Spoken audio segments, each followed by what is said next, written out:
Masechet Psachim d'Afret, on va commencer au milieu de la page. Kol makom she'en machnisin bo chametz eno tzarich bedika. La Mishnah nous a enseigné que tout endroit dans lequel on n'a pas introduit du chametz durant l'année, eh bien on est dispensé de rechercher le chametz là-bas la veille de Pessah. C'est-à-dire que c'est uniquement makom she'machnisim bo chametz she'tzarich bedika. Mais kol makom she'en machnisin bo chametz eno tzarich bedika. La Gemara s'interroge quant au terme de kol. À chaque fois que dans les Mishnayot on retrouve le terme de kol, c'est qu'on veut inclure quelque chose par allusion qui n'a pas été mentionné clairement dans la Mishnah. Alors on veut rajouter encore quelque chose. En l'occurrence, dans ce cas, qu'est-ce qu'on veut rajouter? Kol makom she'en machnisin bo chametz. Kol makom les atouye maï. Qu'est-ce qu'on a voulu rajouter? Réponse. Les atouye ha. C'est pour ajouter ceci. Detano rabanan hachamim nous ont enseigné dans la Braïta. Et c'est ce qu'on va voir dans la Braïta, qui est mentionné par allusion dans la Mishnah, au travers du kol. Horé baït. Les trous qui se trouvent dans les murs, à l'époque, ils n'avaient pas toujours des armoires, des placards. Alors qu'est-ce qu'ils faisaient? Ils construisaient les maisons avec des murs où il y avait des trous, c'est-à-dire des renfoncements. Et ça servait d'étagères, ça servait de placards. Alors ces trous-là, horé baït, ha'elyonim vehatachtonim. Il y a des orifices dans le mur qui sont surélevés, au-delà de l'utilisation de l'homme. C'est-à-dire que l'homme n'y accède pas facilement. Il faut qu'il monte sur une échelle, ou, au contraire, des trous qui sont très bas, des trous dans le mur qui sont extrêmement bas. Alors, quand c'est trop haut ou trop bas, on n'a pas l'habitude de mettre du chametz, de mettre des choses là-bas. Où est-ce qu'on a besoin de rechercher le chametz? Uniquement dans les trous qui sont dans le mur, au milieu. Un niveau qui est accessible, un niveau qui est utilisé. Puisque on fait rentrer du chametz, on a besoin de faire l'abdika là-bas. Mais quand c'est elyonim, tartonim, trop haut ou trop bas, pas tour. Vega gayatsia. Ils avaient également des meubles qui étaient en oblique. C'est-à-dire que l'armoire était faite de telle manière à ce que le toit, le sommet, le haut de l'armoire était en diagonale, en forme triangulaire. Donc on ne peut pas poser des objets dessus. Puisqu'on ne peut pas poser des objets dessus, pas besoin de bdikat chametz, puisque ça glisse. Donc on ne peut rien poser. Vegag ha-migdal, ou bien une armoire tout simplement. Migdal en question ici, c'est migdal shel ha'etz. À l'intérieur, c'est sûr qu'il a besoin de bdika, mais pas le gag. Pourquoi? Parce que c'était surélevé. Comme c'était une armoire qui était très haute, comme on a dit pour les chorim à elyonim, pas besoin de bdika parce que on n'introduit pas du chametz durant l'année. Pareillement, au-dessus du migdal, c'est une armoire qui est très haute, pas besoin. Verefet bakar. Les écuries, les étables, puisque les animaux vont manger le chametz qui s'y trouve, pas besoin de bdika. Veloulin, des poulaillers. Loul shel tarnegolim, des cages où on met des poulets, des coqs. Également, matben, là où on a entreposé le teven, la paille, on ne fait pas rentrer du chametz, pourquoi on va faire l'abdika là-bas? Ve otzrot yain, des caves à vin. Ve otzrot shemen, des entrepôts où on a déposé de l'huile. En tzrichin bdika, tous ces endroits qu'on vient de citer, inutile de faire l'abdika. Donc c'est ça ce qu'on a voulu nous enseigner. Kol makom she'en machnisin bo chametz, ça vient nous rajouter ces endroits-là qui sont exclus de la mitzvah, c'est-à-dire qu'ils sont dispensés de la mitzvah de bdika. Rashbag Omer, Rashbag rajoute, Mita ha-choleket betoch ha-bayit ou mafseket tzricha bdika. Nous avons une règle, c'est que tout endroit qui est utilisé durant l'année pour le chametz, vadaï que veille de Pessah, il faut faire la bdika. À l'époque, pour essayer d'exploiter le maximum d'espace, alors parfois, ils mettaient un lit pour séparer la pièce en deux, pour ne pas que ce soit étouffant. Si on mettait une cloison, ça ferait deux petites pièces. Alors comment ils faisaient? Ils gardaient le grand espace, mais ils voulaient séparer les utilisations. À droite, par exemple, du lit, ça allait être la cuisine, à gauche, ça allait être la salle à manger. Et au milieu, on avait un lit comme un canapé, et en dessous, on allait déposer des affaires, les entreposer. Est-ce qu'on a besoin de faire l'abdika sous le lit? Réponse oui. Je répète. Rabban Shimon ben Gamliel Omer mita ha-choleket, un lit qui sert de séparation de la pièce. Betoch habayit, dans la pièce. Ou mafseket. C'est quoi mafseket? Ça ne veut pas dire séparer les deux espaces, parce que ça on l'a déjà dit, c'est choleket. Mafseket, ça veut dire que le sommier, il est surélevé. Entre le sol et le sommier, le bas du lit, il y a de l'espace pour déposer des objets là-bas. Tzricha bdika, puisqu'il y a de l'espace sous le lit pour déposer du chametz, donc c'est normal qu'il faille faire la bdika. Veille de Pessah. Voilà, on a terminé la baraïta. Et maintenant, la Gemara va poser une contradiction. Veramin hu hor sheben adam la havero ze bodek al makom sheyado magat ve ze bodek al makom sheyado magat ve hashar mevatlo belibo. Quel est le din lorsqu'il y a deux voisins qui sont mitoyens? Il y a un mur qui les sépare. Parfois, ce mur est extrêmement épais, à tel point que chacun peut introduire sa main au plus lointain et les deux ne se touchent pas. Alors on dit comme ça, étant donné que les trous dans les murs servaient à conserver des objets, on pouvait mettre dedans du chametz pendant toute l'année. C'est la raison pour laquelle il faut faire l'abdikat chametz dans ces trous. Mais le trou qui allait de part en part était très profond. Chacun ne pouvait pas arriver jusqu'au milieu, jusqu'à la moitié de l'épaisseur du mur. Alors qu'est-ce qu'on dit? Chacun fera l'abdika ad makom sheyado magat. Jusque-là, jusqu'à sa portée de main, jusqu'à là où c'est accessible pour lui. Chacun fait la même chose. Donc chacun va arriver au maximum de ce qu'il peut faire, mais au milieu, entre les deux mains, il y a un espace dans le mur qui est inaccessible. Il pourrait y avoir du chametz, il aurait dû faire entrer sa main là-bas. On te dit non, inutile. Puisqu'il ne peut pas, il n'est pas tenu. À l'impossible, nul n'est tenu. Alors qu'est-ce qu'ils font? Bitul chametz. La bédika, c'est par rapport au chametz qui est accessible, et le bitul, l'annulation du chametz, c'est par rapport au chametz qui pourrait se retrouver éventuellement là-bas, mais comme il est difficilement accessible, inutile d'aller chercher toutes sortes de bâtons ou des choses pour aller le chercher, tu fais bitul et c'est suffisant. Rabban Shimon ben Gamliel Omer. Dans cette deuxième baraïta, on retrouve encore une fois Rashbag, et qui nous parle toujours de la même chose.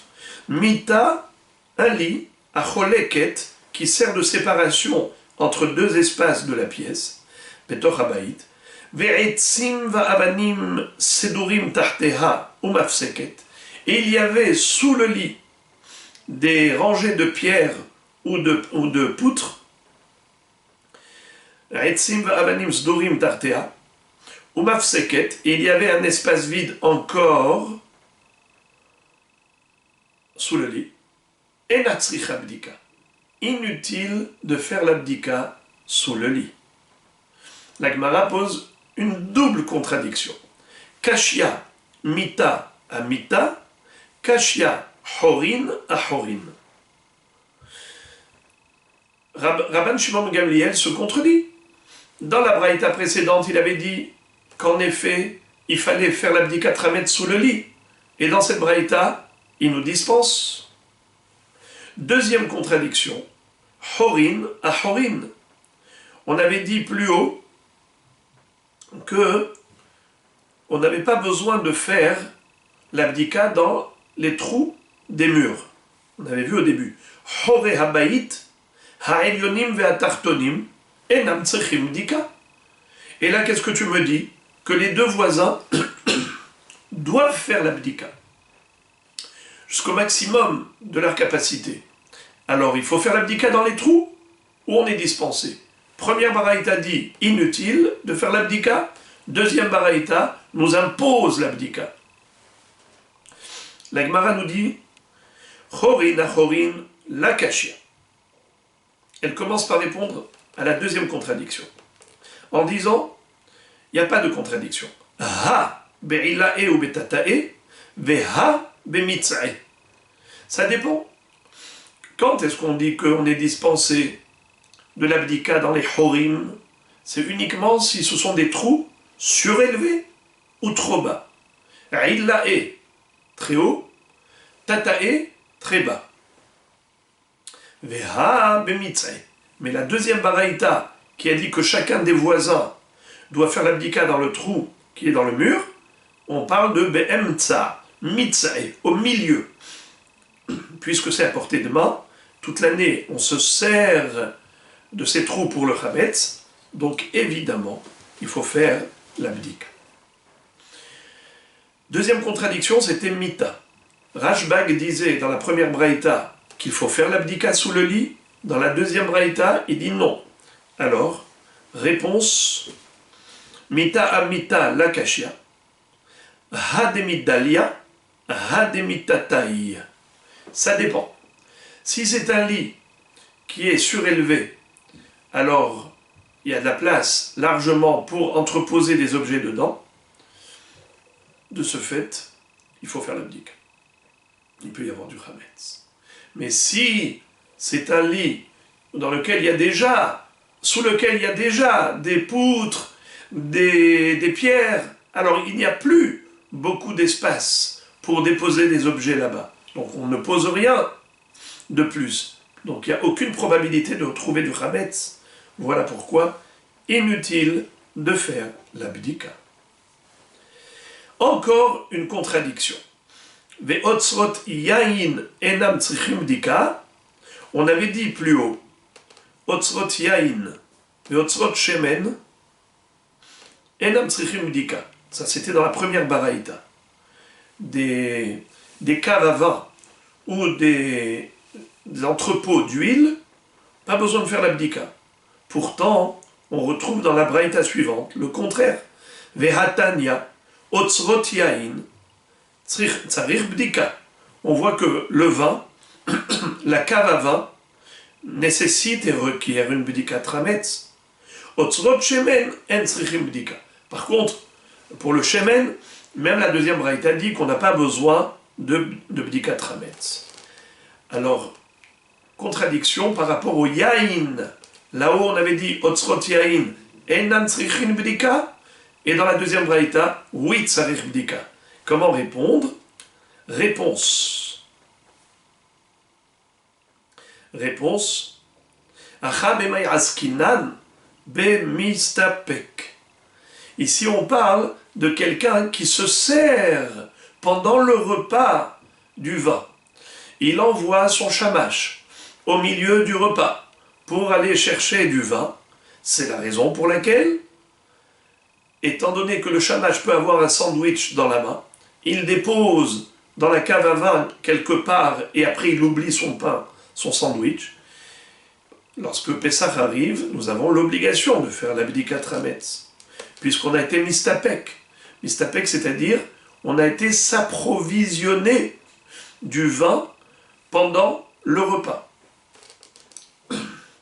La Gemara dit dans ce cas-là, Ihachi shemen nami. Si c'est ainsi, pourquoi tu n'appliques pas la même règle au dépôt de shemen?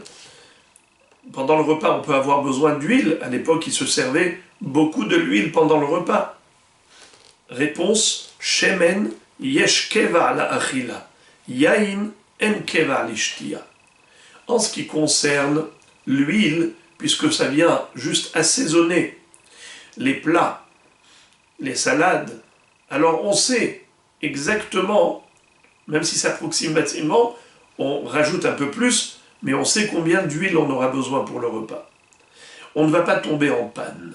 On n'ira pas chercher dans l'entrepôt d'huile de l'huile pendant le repas. Donc le shamash ne va pas descendre là-bas avec son sandwich. Tandis que le yaïn, c'est pour la shtia, c'est pas pour la achila. Shtia, la boisson, et la keva. C'est-à-dire qu'on peut avoir des surprises. Parfois, on peut avoir besoin de boissons davantage par rapport à ce qu'on avait prévu. Étant donné qu'il est difficile de prévoir juste la quantité de boissons de vin, c'est pour ça que on peut souvent tomber en panne et avoir recours à un dépannage, c'est-à-dire que on va envoyer le serveur aller chercher du vin pendant le repas. Et donc il y a un risque qu'il descende avec son pain et qu'il le laisse là-bas par oubli. Taner Rabbi Chia, Asu otzrot shechar bebavel ke otzrot yain be'eretz Israël bemistapek. En Babylonie, on ne buvait pas beaucoup de vin, mais beaucoup de boissons alcoolisées, de la bière ou toutes sortes d'alcool. Eh bien, on a attribué le même statut au shechar en Babylonie comme le yain en Eretz Israël. Dans le sens où, puisqu'on est mistapek, on peut se servir pendant le repas de cet alcool, c'est-à-dire descendre dans l'entrepôt de l'alcool pendant le repas, et puisque en kevar lishtia, ça peut arriver, c'est probable, donc il faut faire l'abdikat Hametz veille de Pessah dans l'entrepôt d'alcool. Amar Afrizda, Beidagim en tsarich bdika. Lorsque on a un dépôt de poissons, là où on entrepose nos poissons, pas besoin de bdikat Hametz, car avant le repas déjà, on va se servir du poisson pour la serouda. Il n'y a pas de raison qu'on descende avec un sandwich. Tout le risque que le shamash aille avec son pain là-bas, c'est que pendant le repas. Mais avant le repas, on ne va pas avec du pain dans l'entrepôt de poissons. Donc il n'y a pas de hametz qui rentre là-bas, il n'y a que du poisson. La Gemara pose une question, elle dit, et pourtant, il y a une autre braïta qui dit le contraire. Ve'atania tzrichin bdika, que Bedagim, l'entrepôt de poissons, requiert une bdikat hametz. Réponse, la kashia. Haberavreve, habezoutre. Ça dépend, est-ce qu'il s'agit de grands poissons ou de petits poissons. Si c'est des petits poissons, alors en effet, on pourrait tomber en panne, parce qu'il nous en faut encore. On les a terminés très vite. Mais des grands poissons qui suffisaient pour tout le repas, donc il y en a suffisamment, largement, on ne va pas tomber en panne. De ce fait, c'est sûr que le shamash ne va pas aller pendant le repas avec son sandwich, donc il n'y a pas de risque qu'il y ait du pain. Dans le Bedagim, pas besoin de bdikat hametz. C'est uniquement dans un Bedagim de Dagim Ktanim où on a besoin de bdika. Encore. Amar Baravuna, Bemilche, ou Bekire Tsarich Bdika. Le sel, c'est-à-dire l'entrepôt de sel, et l'entrepôt de cire, la cire, il s'en servait pour l'allumage, puisqu'il n'avait pas d'électricité à l'époque. Il se servait beaucoup de la cire pour allumer. Alors l'entrepôt de sel, l'entrepôt de cire nécessite une bédikat chametz, car il y a une forte probabilité que le shamash soit parti là-bas pendant le repas pour aller chercher du sel pour dépanner ou de la cire pour allumer si ça s'est éteint. Amar Rav Papa, Betsive ou Betamré, Tsarich Bedika. Rav Papa dit que c'est pareil pour l'entrepôt de bois, puisqu'on pourrait avoir besoin de bûches de bois pour le fourneau ou pour la cheminée. Et donc le shamash aurait pu aller avec son sandwich pendant le repas et oublier son pain là-bas. Donc l'entrepôt de bois, ou même l'entrepôt de dattes qui servait pour le dessert, on aurait pu envoyer le shamash là-bas pour aller chercher des tmarim, tsarich bedika. Betsive, le dépôt de bois, de bûches de bois. Betamré, le dépôt de dattes, tsarich bedika. Tana, en mechayvim oto lachnis yado lachorin velasdakin livdok. La Braïta nous enseigne que l'homme n'est pas tenu d'introduire sa main dans les trous des murs, ou plutôt des trous, ou sdakim, dans des fissures inutiles. Mipene asakana, à cause du danger. La Gemara demande maï sakana, de quel danger s'agit-il? Inima mipene sakanat akrav ki mishtamesh echi mishtamesh. Si il s'agit d'un risque de scorpion qui se trouve dans les trous, dans le mur, et donc c'est pour cela qu'il y a un danger que la personne fasse rentrer sa main dedans, parce qu'il peut se faire piquer par un scorpion, c'est mortel. Alors, si c'est ainsi, ki mishtamesh echi mishtamesh, comment pendant toute l'année il s'est servi de ce trou, il a bien fait rentrer des objets dedans, il a fait rentrer sa main pour les poser, sa main pour les retirer. Alors pourquoi est-ce que tu le dispenses juste de la mitzvah? Pour la mitzvah de Bdikat Chametz, c'est là du coup on a peur du akrav, on a peur du scorpion, et toute l'année on n'a pas eu peur? Réponse. Là, tsericha de nafal. On parle d'un mur qui est tombé, qui s'est écroulé, et donc sous les décombres, sous les gravats, il peut y avoir du chametz, puisque dans les trous de ce mur, il y avait du chametz. Malgré tout, on le dispense de l'abdika. Pourquoi? Parce qu'il y a une éventualité de présence de scorpions. C'est dangereux. La Gemara dit, Inafal la malibdika. Si tu me dis que le mur est tombé, il s'est écroulé, alors on n'a même pas besoin de bdika, pas à cause de la sakana. Bichlal, halachiquement parlant, il n'y a aucun devoir. Pourquoi? Vehatnan, hametz shenafla alav mapolet, hareu kimvoar. On a déjà appris que le chametz qui est recouvert de gravats, des ruines, mapolet, un mur qui s'est écroulé, et donc suite à cet éboulement, on a des monticules de gravats au-dessus du chametz. Ce chametz qui est en dessous est considéré comme mevoar, c'est comme s'il y a eu birur chametz. Donc c'est évident qu'on n'ait pas besoin de faire bédika là-bas. Réponse, hatam, she'en hakelev yachol echapes acharav. Racha, kshe'hakelev yachol echapes acharav. Plus tard, nous verrons dans la Gemara que cette halakha qui consiste à nous dispenser de bdikat chametz par rapport au chametz shenafla alav mapolet, eh bien, c'est une halakha uniquement. Cette dispense, c'est uniquement si la profondeur du monticule est de 3 tfahim. 3 tfahim, 3 fois la largeur du poing, c'est ce qui fait qu'en effet, le chametz ne sera jamais retiré de là-bas par un chien. Le chien ne le flaire pas. En tout cas, il ne pourra pas aller le chercher de là-bas. Tandis que, pour une profondeur inférieure à 3 tfahim, le kélev peut aller tirer et faire sortir le chametz de là-bas. Comme ça dit Rashi,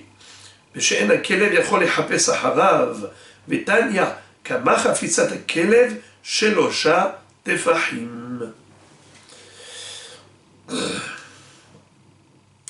Maintenant, la Gemara pose une question fondamentale. Pourquoi est-ce qu'on a peur du scorpion? Pourtant, cet homme, il est en train de faire une mitzvah. Ve'ha'amar Rabbi Elazar shluchei mitzvah enam nizokim. Rabbi Elazar nous a enseigné un principe. C'est que celui qui est en train d'aller faire une mitzvah, il est protégé divinement par la mitzvah, grâce à la mitzvah. Alors, cet homme-là, il est en train de faire Bdikat Hametz. Pourquoi est-ce qu'on a peur du scorpion? Amar Rav Ashi, Shema tovadlo mahat ve'atel ayone batra. Nous craignons que cet homme recherche pas uniquement le Hametz, il en profite pour rechercher d'autres objets perdus. Comme par exemple mahat, une aiguille. Ça veut dire que cet homme ne fait pas la mitzvah leshem shamaim. Il en profite de la mitzvah pour des fins personnelles.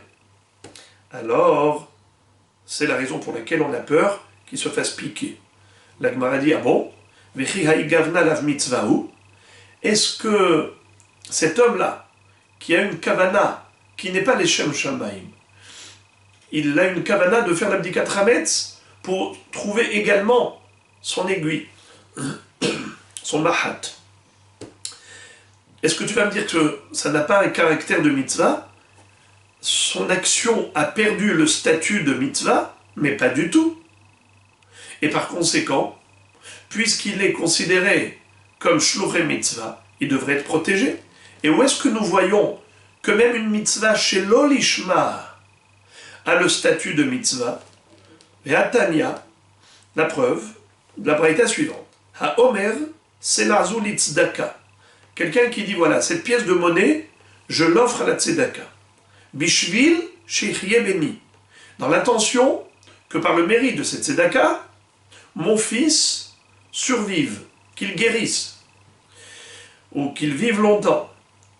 Oshehie ben olamaba. Ou bien, de mériter grâce à cela le olamaba, la récompense. On sait que même le olamaba, c'est un intérêt. Comme il est écrit, Al tiu karavadim ameshamshim et arav, almenat ekabel pras. Ne soyez pas comme des serviteurs qui ne pensent qu'à leur intérêt, dans le sens où même le olam haba, ça ne doit pas être l'objectif dans l'accomplissement d'un mitzvah. Tu dois dire, je fais la mitzvah pour accomplir la volonté d'Hachem, uniquement. Ça, c'est la perfection. Sinon, ça s'appelle mitzvah chez l'olishma, que ce soit un intérêt dans le olam hazé, almenat shechie beni, ou que ce soit un intérêt dans le olam haba, ça s'appelle chez l'olishma. Très bien. Est-ce qu'une mitzvah chez l'olishma n'est pas une mitzvah? Évidemment que oui. D'ailleurs, la Braïta nous dit Hareze tzadik gamour. Hareze tzadik gamour. Comme ça dit Rashi. C'est un homme qui est parfait, bedavarze, par rapport à cette mitzvah. Velo amrinan shelo lishma ose. On ne dit pas que cet homme n'a pas fait les shem shamaim. Et là, qui aime mitzvah bor'o jetzivaou la asot tzedaka. Il a, oui, en effet, accompli la mitzvah que son créateur lui a ordonnée. Ou mitkaven, af lehana atatzmo. Mais il se dit, j'ai également l'intention d'en profiter. Je veux accomplir la volonté divine et j'en profite également pour moi. Shizkeba le'olamaba ou shehyo banav. Alors, puisque c'est une mitzvah, pourquoi on a peur du scorpion? Entre parenthèses, Tosfot pose une question. Ils disent, mais pourtant dans Pirkei Avot, on a dit qu'il faut servir Hachem sans intérêt.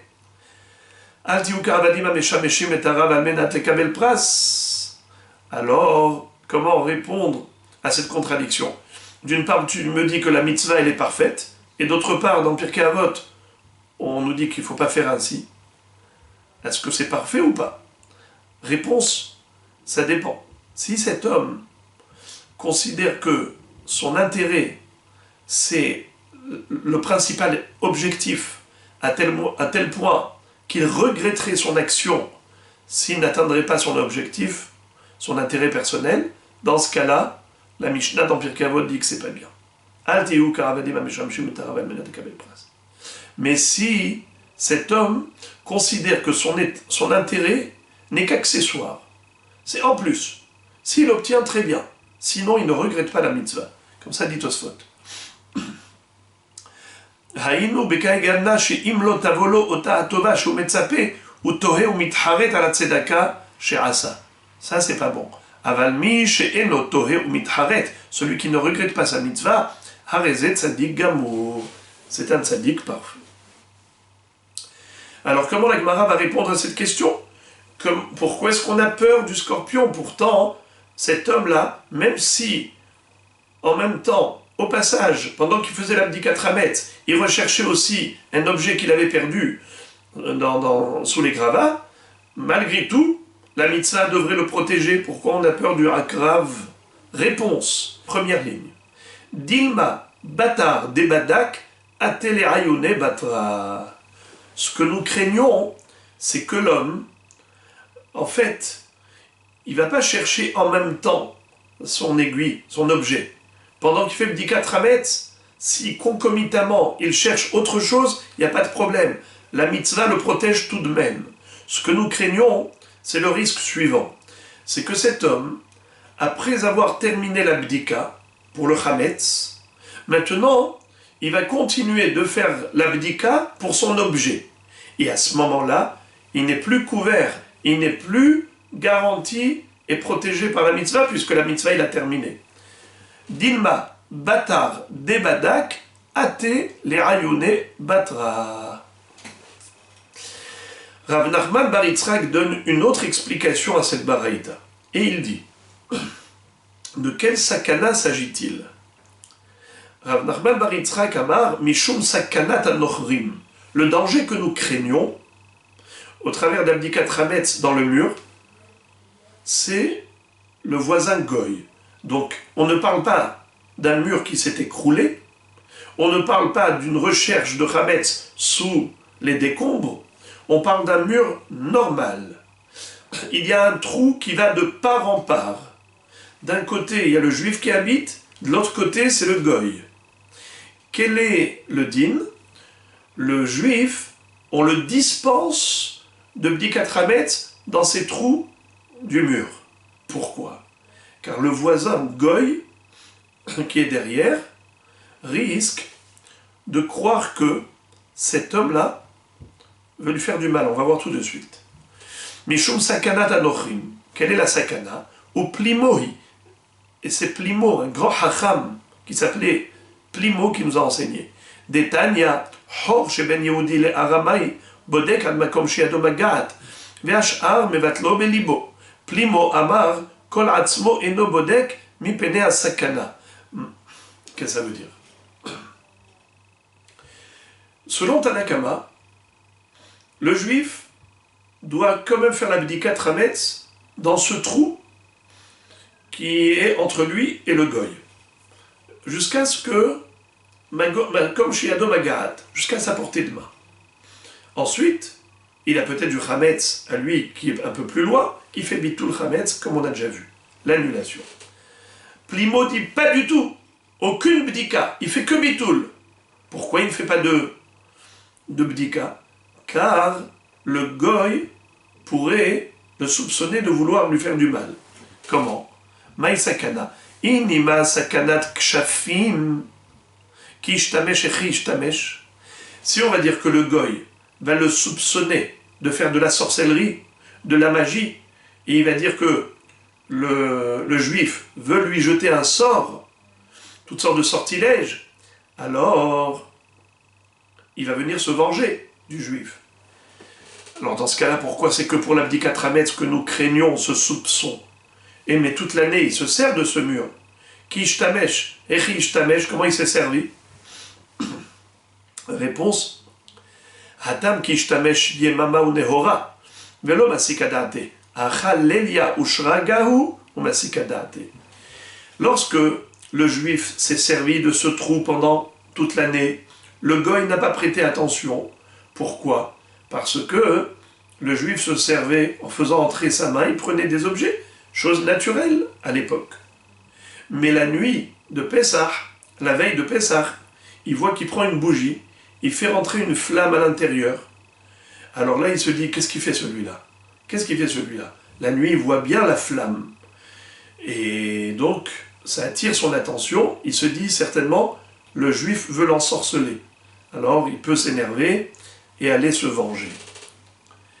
Voilà la sakana qu'il faut éviter. C'est pour cela qu'il est dispensé de Bdikat Hametz dans un trou du mur qui est entre lui et le goy. La Gemara pose la question, elle dit, mais pourquoi on a peur? Pourtant, Rabbi Elazar nous a dit que la mitzvah protège. Pourquoi donc on a peur? Réponse.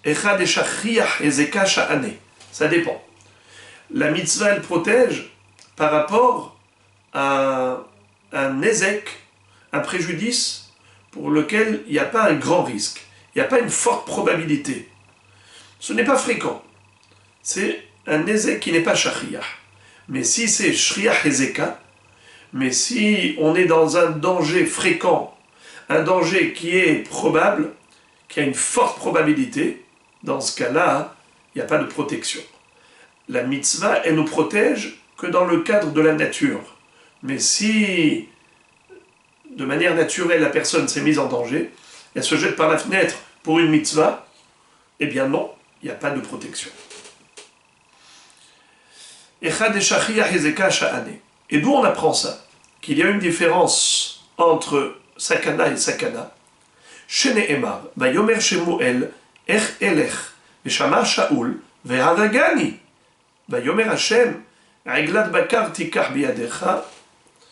C'est-à-dire, on l'apprend d'Akadosh Baruch Hu lui-même qui a enseigné ce principe. Car au moment où Hashem avait donné l'ordre à Shmuel d'aller chez Ishaï pour oindre l'un de ses fils comme roi d'Israël, qui était encore le roi à cette époque? Shaoul. Et Akadosh Baruch Hu demande à Shmuel d'aller élire David Amelech, du vivant de Shaoul. Shmuel a eu peur. Il a dit, mais comment je pourrais y aller? Veshama Shaoul va ragani. Shaoul va l'entendre, il va me tuer. Et Baruch Hu lui a pas dit, mais comment ça? Mais c'est moi qui t'envoie, donc tu n'as pas à avoir peur. Hachem n'a pas répondu ainsi. Baruch Hu lui a dit, tu vas utiliser la ruse. Voilà l'astuce. Tu vas prendre une bête et tu vas dire que tu es en train d'aller la sacrifier. Et donc tu vas de ce côté, tu vas aller du côté de Ishaï, en fait en réalité pour aller sacrifier. Et comme ça, Shaoul ne va pas te soupçonner que tu as été pour élire un nouveau roi. Je répète, Vayomer Shemuel, eler veshama Shaoul varagani, Vayomer Hashem, reglat bakar, tikar biadecha. Tu prendras une jeune génisse et tu diras que tu as été pour la sacrifier. Mais amarta lisboah lachem bati. Très bien. Donc nous voyons que lorsque le danger est probable, il n'y a pas de protection. Baromine Merav. Un jour, on a posé la question à Rav. Hane bne Berav. Bne Berav, c'est-à-dire Berav, dans le sens de du Beth Midrash, un Beth Midrash.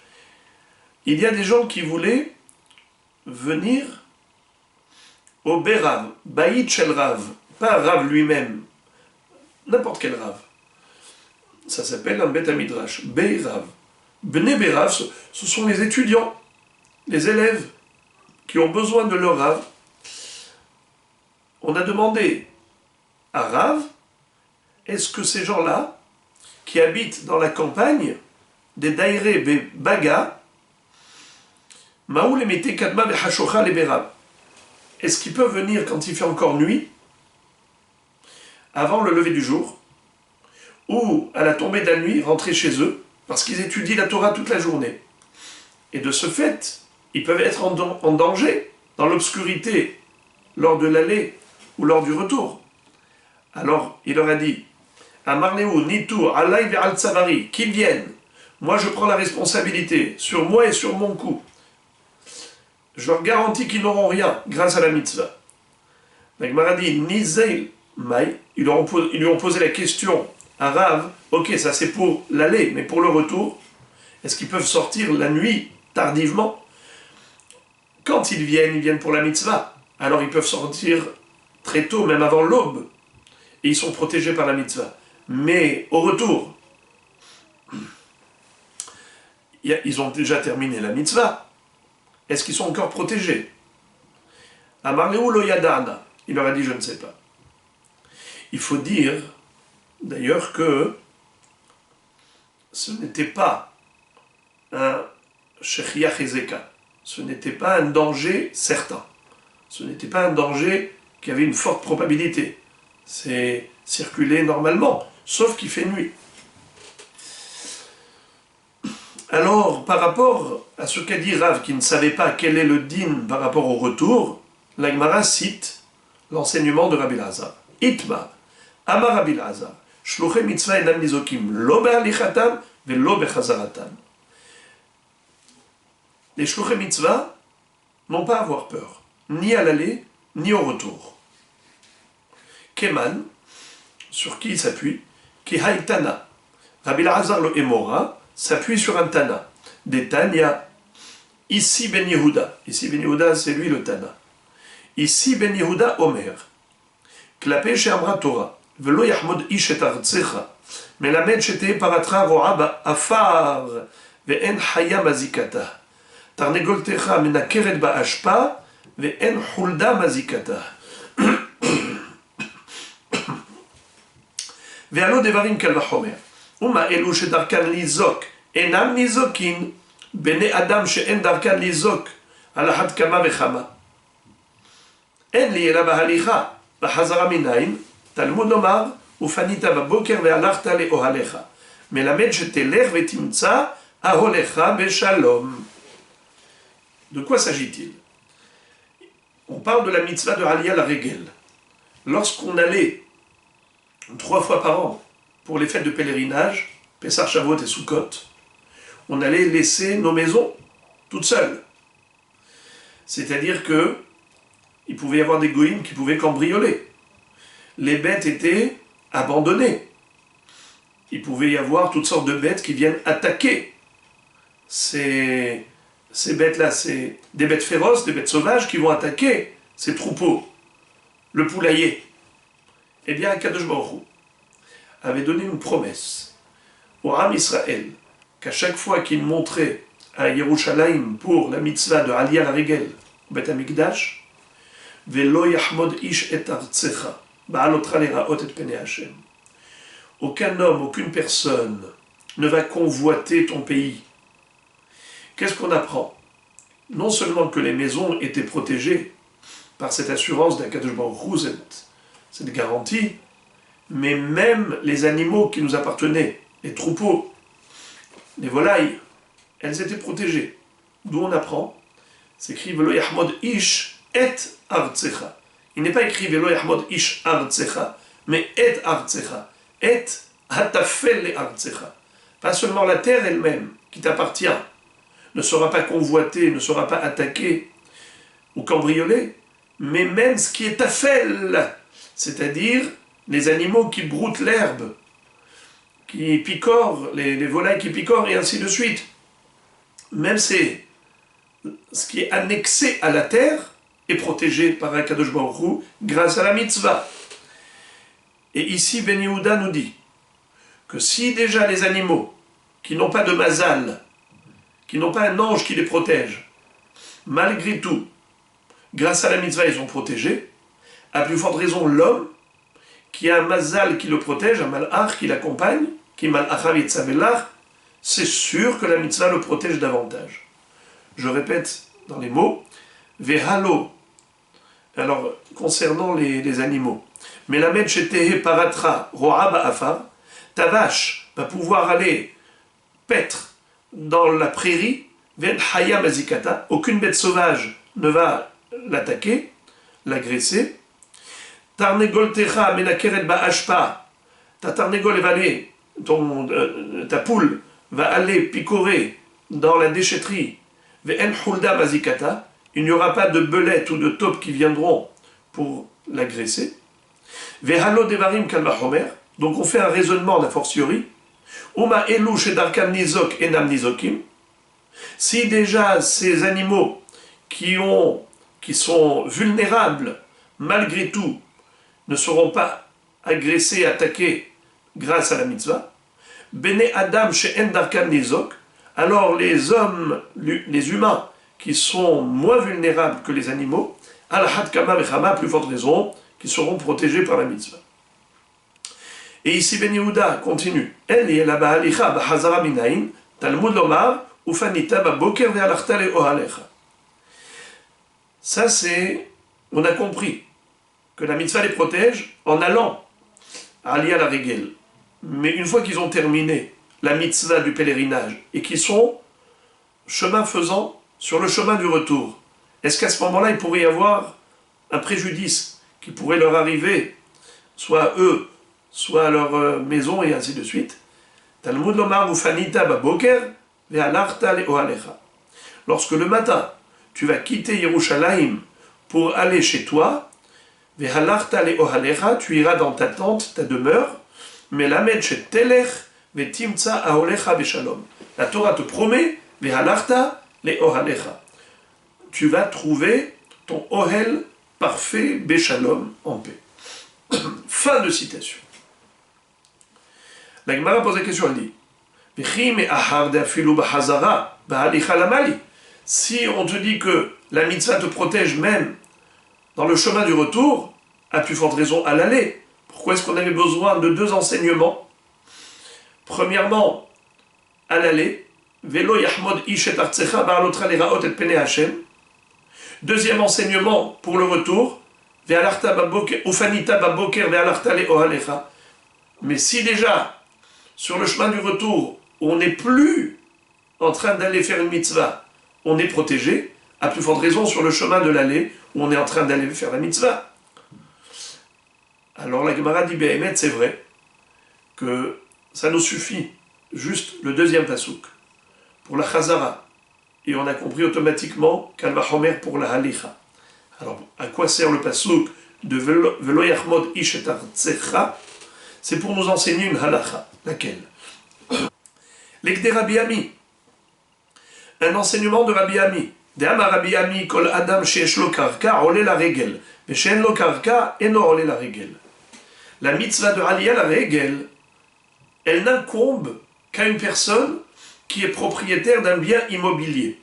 Celui qui n'est pas propriétaire d'un bien immobilier est dispensé de la mitzvah du pèlerinage à Yerushalayim pendant les 3 fêtes. D'ailleurs, Tosfot avait cité cela pour expliquer comment ça se fait que Rabbi Yehuda, qui habitait à Netzivin, n'avait pas été à Pessah pour aller à la Régel. Il avait piégé le fameux Goy qui avait mangé du Korban Pessah. Alors pourquoi il n'est pas monté lui-même? Réponse, nous dit Tosfot, l'une des 3 réponses, c'est qu'il n'était pas propriétaire d'un karka en Eretz Israël. Kol adam sheyesh lo karka ole la Régel. Très bien.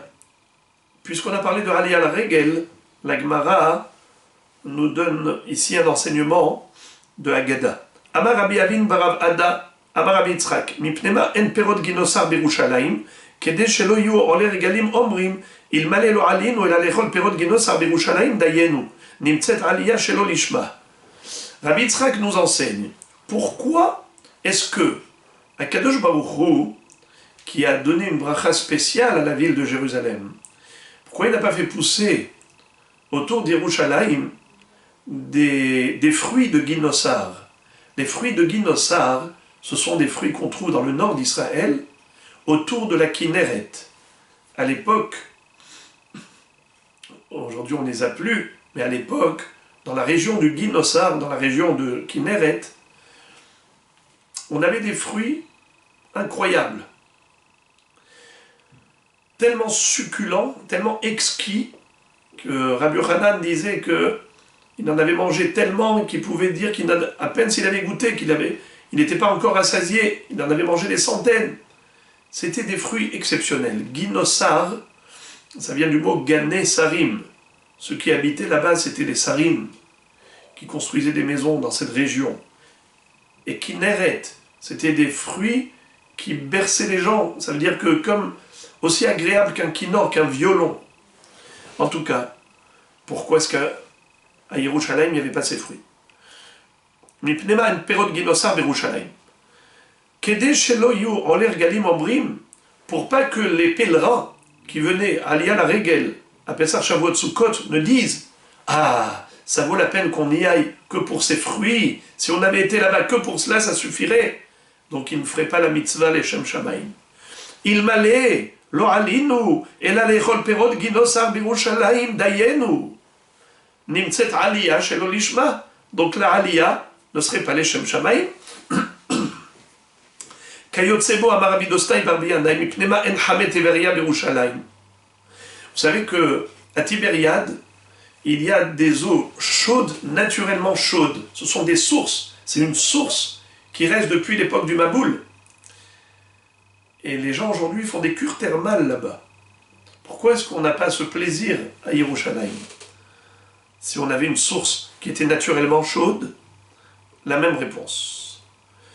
Kede shelo yu oler galim omrim ilmale lo alinu ela lirchotz behamet teveria dayenu venimtzet aliyah shelo lishma. Pour pas que les pèlerins ne disent que si on montait à Jérusalem que pour cela, ça valait la peine. Donc la aliyah ne serait pas les Shem Shamayim. Is not good.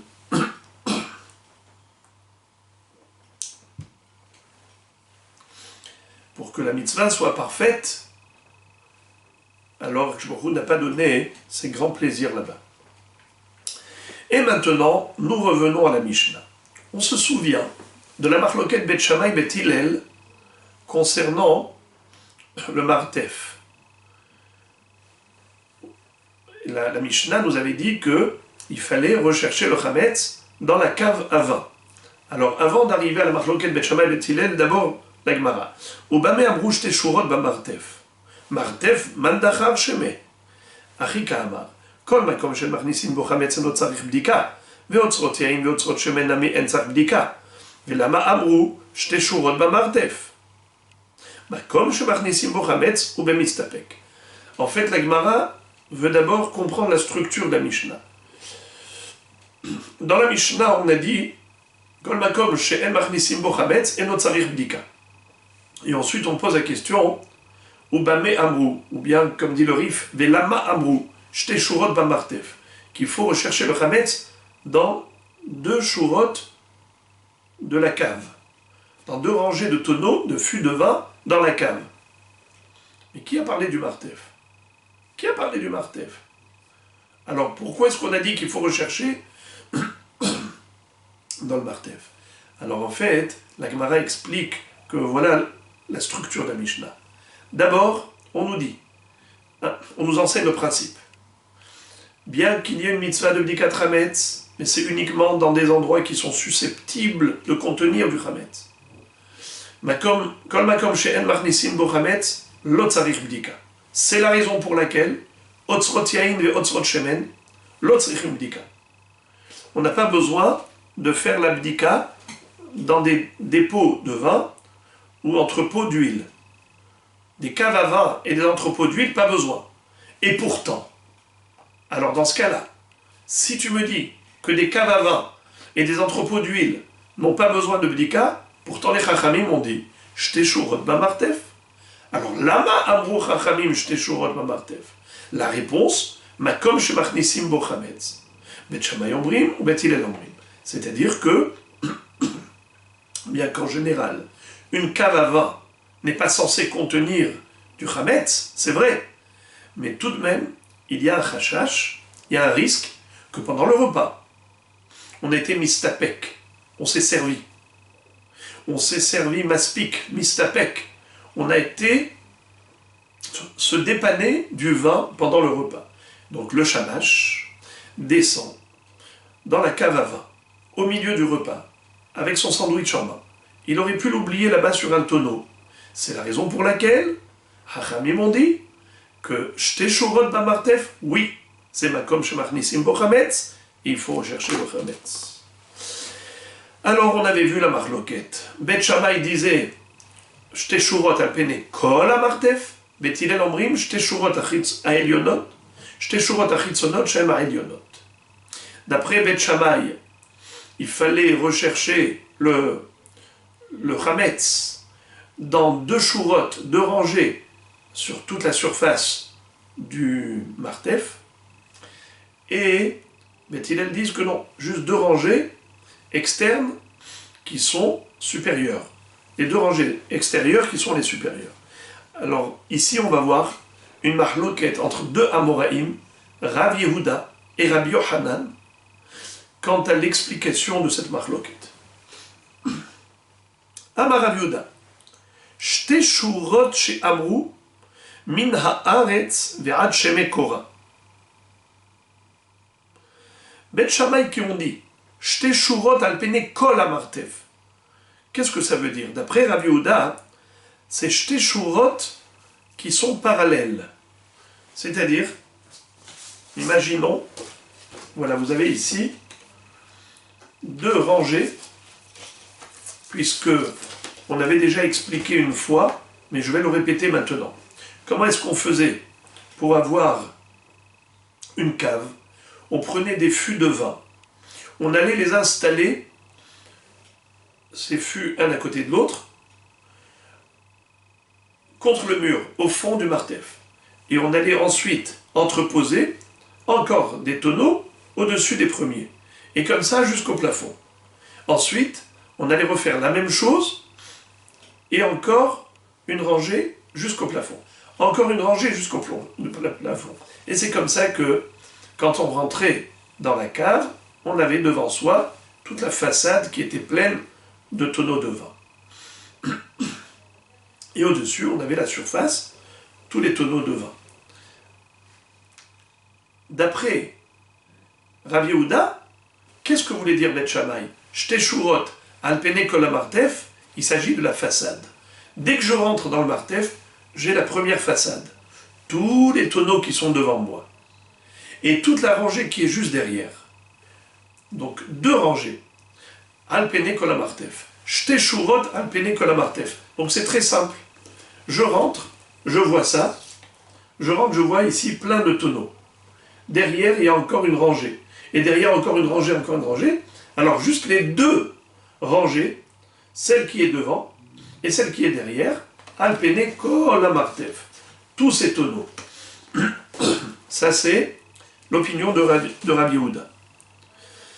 Shte shurot she'amru mina haaretz ve'ad sheme kora. Donc, tous les tonneaux qui vont depuis le sol jusqu'au sommet du toit. Sheme kora. Rashi dit comme Sheme hashamayim. Rabbi Yochanan amar shura achat kemin gam. Rabbi Yochanan dit non. Il dit Shte shurot al pene kol hamartef, c'est pas les 2 rangées parallèles, une derrière l'autre. Non. Il dit que c'est al pene kol hamartef kemin gam. Gam, Rashi nous dit que la lettre gam, qui est une lettre grecque, en fait, elle était dans la forme d'un chaf sophite. C'est ça.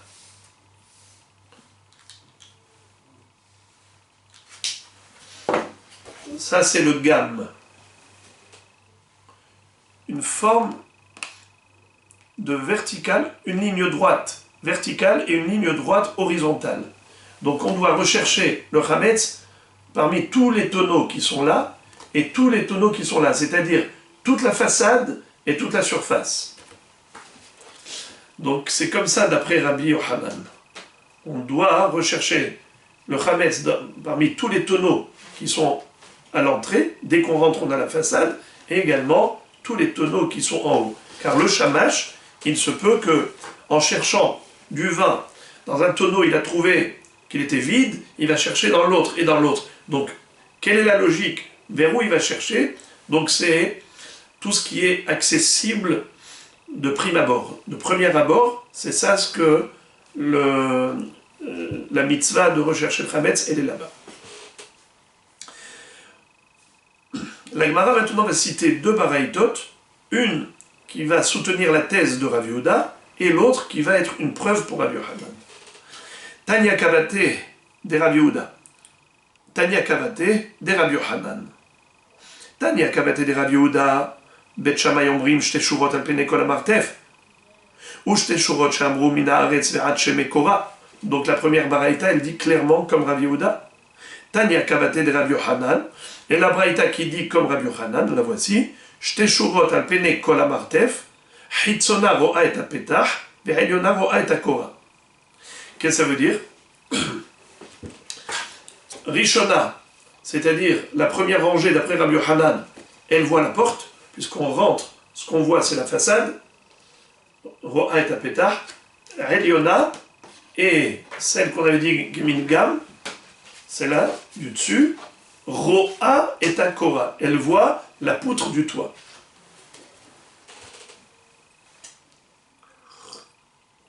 Puisque dans le toit, on voyait des poutres. C'est pour ça que ça s'appelle Tikra. Le toit s'appelle Tikra parce qu'il est fait de Kora, de poutre.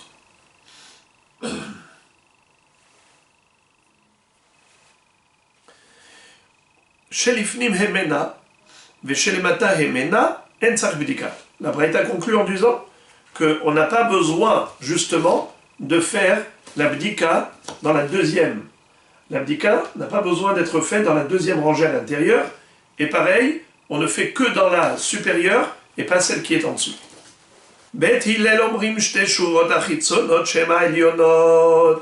Par contre, Bet Hillel disait que juste deux rangées. Alors maintenant, où est-ce que se situent ces deux rangées? Là encore, on a une mahloket entre les Amoraïm. Amarav, Eliona veshelemata hemena. Ou Shmuel Amar, Eliona veshelifnim hemena. D'après Rav, quand on a dit Shte shurot achitzonot shema elionot, c'est quoi Shte shurot achitzonot? La première shura qui est en haut, qui touche le plafond, et celle qui est en dessous, ça s'appelle les deux extérieurs qui sont les supérieurs. Tandis que Shmuel dit non, c'est pas celle qui est au-dessus et en dessous, c'est celle qui est la supérieure et celle qui est derrière, la rangée qui est juste derrière. Et ça s'appelle Hitzonot Shema Elionot.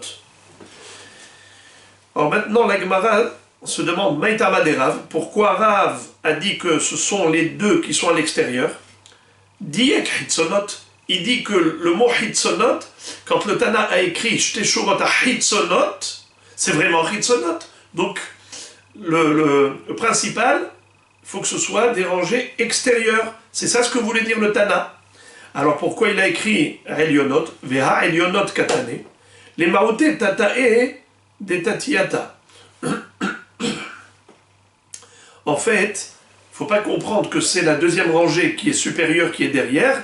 Non, ça veut dire les deux rangées, une en haut, la supérieure, juste en dessous, ça fait les deux supérieures, et c'est pour exclure la troisième avant-dernière. Donc les deux rangées supérieures, et pas les trois rangées supérieures. C'est les Maoté, Tatiata des Tatiata. C'est-à-dire pour exclure Tatae des Tatiata. Celle qui est en dessous, la deuxième rangée qui est la plus haute. Ça veut dire les deux rangées supérieures et pas les trois. Shmuel Amar Eliona Veshelifnim Hemena. Maintenant on va aborder Shmuel. Shmuel, qu'est-ce qu'il a dit? Les deux rangées, c'est quoi? Celle qui est la seule rangée qu'on voit au niveau de la façade, qui est en haut, qui est proche du toit, et derrière elle, la rangée qui est derrière. Maïtama, pour quelle raison il dit ça? Diek, Elionot, parce qu'il dit, c'est écrit Elionot supérieur. Donc il faut les deux rangées les plus supérieures. Vea Chitzona Katane, mais il faut quand même que ce soit Chitzona. Donc, Elionot, si on ne la voit pas, la deuxième rangée parce qu'elle est derrière, donc c'est pas Chitzona. Il dit les Maouté Gaviata des Gaviata. On te dit Chitzona, c'est relatif, c'est pas absolu. Elle est considérée extérieure relativement à la troisième. Donc première rangée, elle est vraiment extérieure. Deuxième rangée, elle est extérieure par rapport à celle qui est encore plus intérieure. Les Maoté Gaviata des Gaviata, pour exclure celle qui est à l'intérieur de l'intérieur. Ça veut dire en d'autres termes. Le Tana a dit quelque chose qui est en fait paradoxal. Elionot et